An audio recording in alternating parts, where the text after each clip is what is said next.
राष्ट्रवादी काँग्रेसच्या वतीने बोपडीत जगद्गुरू संत तुकाराम महाराज पालखीचे भव्य स्वागत। टाळ मृदुंगाच्या तालात विठू नामाचा जयघोष करीत आलेल्या लाखो वारकरी भक्तांचे महाविकास आघाडी आणि राष्ट्रवादी काँग्रेसच्या वतीने बोपडी नाका येथे राष्ट्रवादी काँग्रेस अध्यक्ष शरदचंद्रजी पवार, सरचिटणीस वसुधाताई निर्भवने यांच्या उपस्थितीत वारकऱ्यांचे मोठ्या उत्साहात स्वागत करण्यात आले।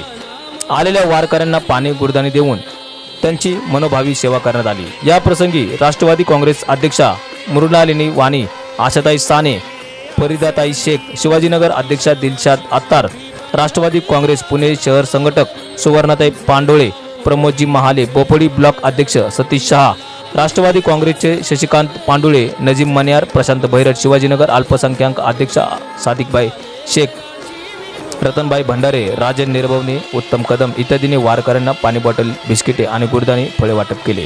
माजी नगरसेवक श्रीकांतजी पाटील यांच्या मार्फत दरवर्षी तयार करण्यात येणाऱ्या औषधांचे किट वारकऱ्यांना कार्यकर्त्यांच्या द्वारे मोफत वाटण्यात आले।